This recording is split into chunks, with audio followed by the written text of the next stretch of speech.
गणेश चतुर्थी की पौराणिक एवं प्रचलित कथाएं। संकष्टी गणेश चतुर्थी व्रत करने से घर परिवार में आ रही विपदा दूर होती है, कई दिनों से रुके मांगलिक कार्य संपन्न होते हैं तथा भगवान श्री गणेश असीम सुखों की प्राप्ति कराते हैं। माह की किसी भी चतुर्थी के दिन भगवान श्री गणेश की पूजा के दौरान संकष्टी गणेश चतुर्थी व्रत की कथा पढ़ना अथवा सुनना जरूरी होता है। इससे संबंधित 4 कथाएं प्रचलित हैं। पहली कथा पौराणिक एवं प्रचलित श्री गणेश कथा के अनुसार एक बार देवता कई विपदाओं में घिरे थे। तब वो मदद मांगने भगवान शिव के पास आए। उस समय शिव के साथ कार्तिकेय तथा गणेश जी भी बैठे थे। देवताओं की बात सुनकर शिव जी ने कार्तिकेय व गणेश जी से पूछा कि तुम में से कौन देवताओं के कष्टों का निवारण कर सकता है। तब कार्तिकेय व गणेश जी दोनों ने ही स्वयं को इस कार्य के लिए सक्षम बताया। इस पर भगवान शिव ने दोनों की परीक्षा लेते हुए कहा कि तुम दोनों में से जो सबसे पहले पृथ्वी की परिक्रमा करके आएगा वही देवताओं की मदद करने जाएगा।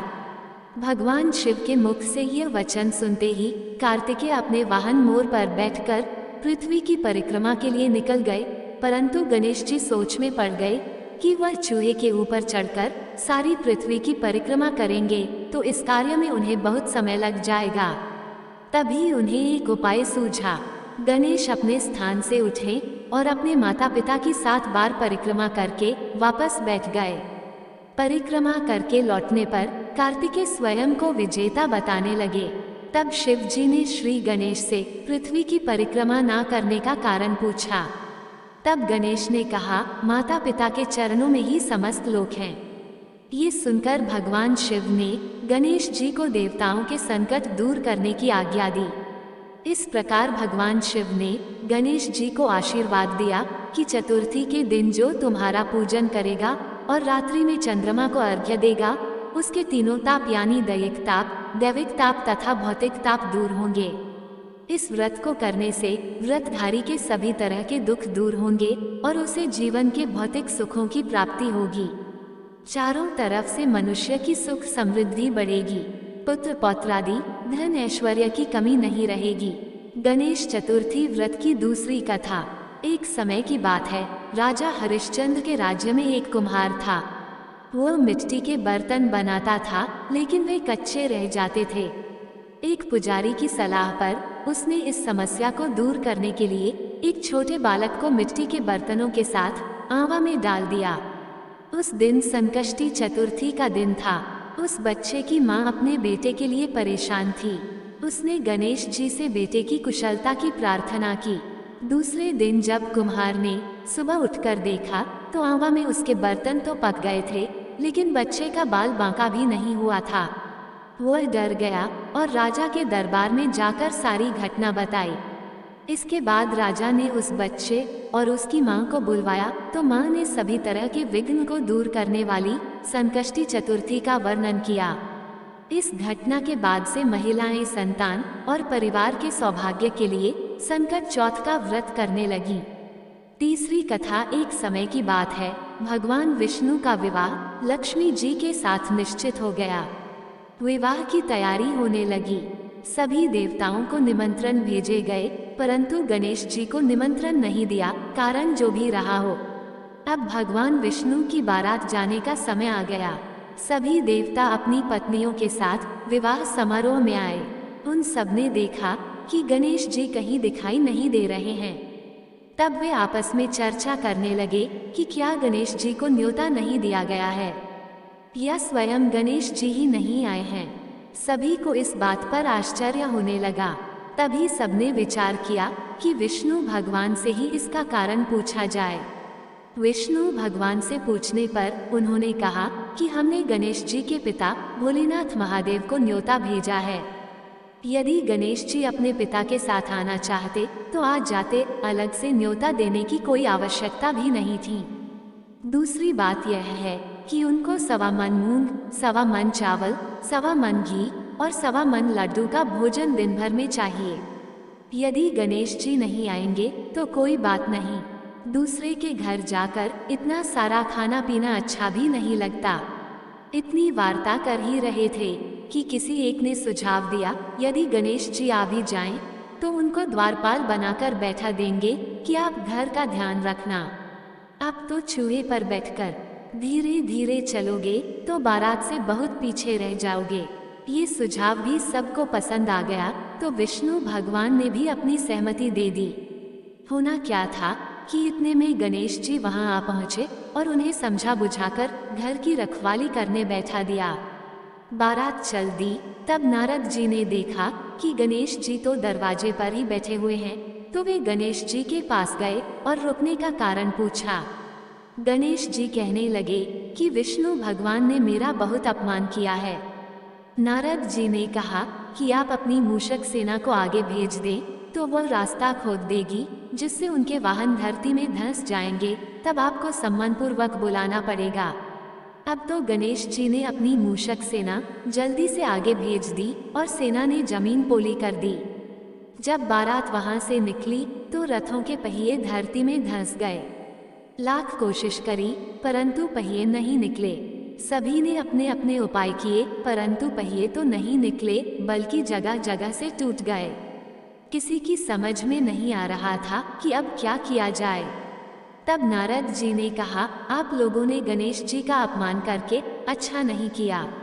यदि उन्हें मनाकर लाया जाए तो आपका कार्य सिद्ध हो सकता है और यह संकट टल सकता है। शंकर भगवान ने अपने दूत नंदी को भेजा और वे गणेश जी को लेकर आए। गणेश जी का आदर सम्मान के साथ पूजन किया, तब कहीं रथ के पहिए निकले। अब रथ के पहिए निकल तो गए, परंतु वे टूट फूट गए थे, तो उन्हें सुधारे कौन। पास के खेत में खाती काम कर रहा था, उसे बुलाया गया। खाती अपना कार्य करने के पहले श्री गणेशाय नमः कहकर गणेश जी की वंदना मन ही मन करने लगा। देखते ही देखते खाती ने सभी पहियों को ठीक कर दिया। तब खाती कहने लगा कि हे देवताओं, आपने सर्वप्रथम गणेश जी को नहीं मनाया होगा और न ही उनकी पूजन की होगी, इसीलिए तो आपके साथ यह संकट आया है। हम तो मूर्ख अज्ञानी हैं, फिर भी पहले गणेश जी को पूजते हैं, उनका ध्यान करते हैं। आप लोग तो देवतागण हैं, फिर भी आप गणेश जी को कैसे भूल गए।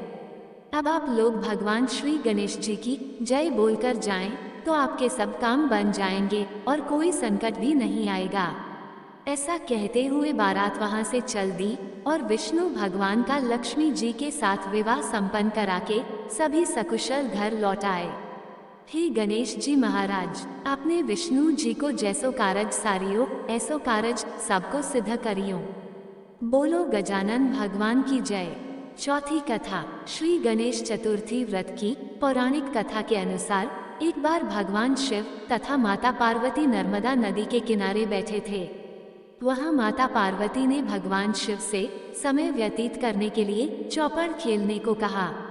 शिव चौपड़ खेलने के लिए तैयार हो गए, परंतु इस खेल में हार जीत का फैसला कौन करेगा, ये प्रश्न उनके समक्ष उठा। तो भगवान शिव ने कुछ तिनके एकत्रित कर उसका एक पुतला बनाकर उसकी प्राण प्रतिष्ठा कर दी और पुतले से कहा, बेटा, हम चौपड़ खेलना चाहते हैं, परंतु हमारी हार जीत का फैसला करने वाला कोई नहीं है, इसीलिए तुम बताना कि हम दोनों में से कौन हारा और कौन जीता। उसके बाद भगवान शिव और माता पार्वती का चौपड़ खेल शुरू हो गया। ये खेल 3 बार खेला गया और संयोग से तीनों बार माता पार्वती ही जीत गईं। खेल समाप्त होने के बाद बालक से हार जीत का फैसला करने के लिए कहा गया, तो उस बालक ने महादेव को विजयी बताया। ये सुनकर माता पार्वती क्रोधित हो गईं और क्रोध में उन्होंने बालक को लंगड़ा होने, कीचड़ में पड़े रहने का श्राप दे दिया। बालक ने माता पार्वती से माफी मांगी और कहा कि यह मुझसे अज्ञानतावश ऐसा हुआ है, मैंने किसी द्वेष भाव में ऐसा नहीं किया। बालक द्वारा क्षमा मांगने पर माता ने कहा, यहाँ गणेश पूजन के लिए नागकन्याएं आएंगी, उनके कहे अनुसार तुम गणेश व्रत करो, ऐसा करने से तुम मुझे प्राप्त करोगे।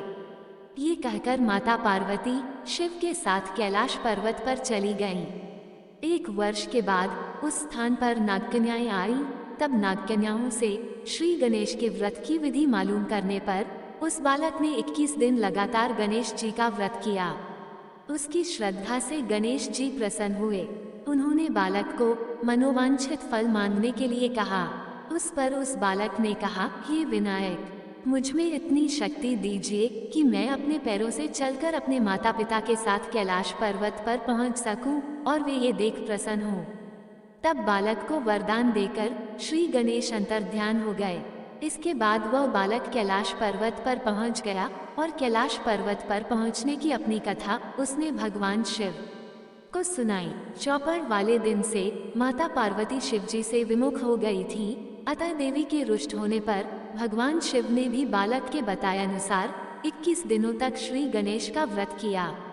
इस व्रत के प्रभाव से माता पार्वती के मन से भगवान शिव के लिए जो नाराजगी थी वह समाप्त हो गई। तब यह व्रत विधि भगवान शंकर ने माता पार्वती को बताई। ये सुनकर माता पार्वती के मन में भी अपने पुत्र कार्तिकेय से मिलने की इच्छा जागृत हुई। तब माता पार्वती ने भी 21 दिन तक श्री गणेश का व्रत किया तथा दूर्वा, फूल और लड्डुओं से गणेश जी का पूजन अर्चन किया। व्रत के 21वें दिन कार्तिकेय स्वयं माता पार्वती जी से मिलने आ गए। उस दिन से श्री गणेश चतुर्थी का ये व्रत समस्त मनोकामनाओं की पूर्ति करने वाला व्रत माना जाता है। इस व्रत को करने से मनुष्य के सारे कष्ट दूर होकर मनुष्य को समस्त सुख सुविधाएं प्राप्त होती हैं। दोस्तों, आपको ये कहानी कैसी लगी कृपया कमेंट करके जरूर बताएं। वीडियो पसंद आया हो तो लाइक करें और ऐसी ही और भी बहुत सारी कहानियों को सुनने के लिए चैनल को सब्सक्राइब जरूर करें। धन्यवाद।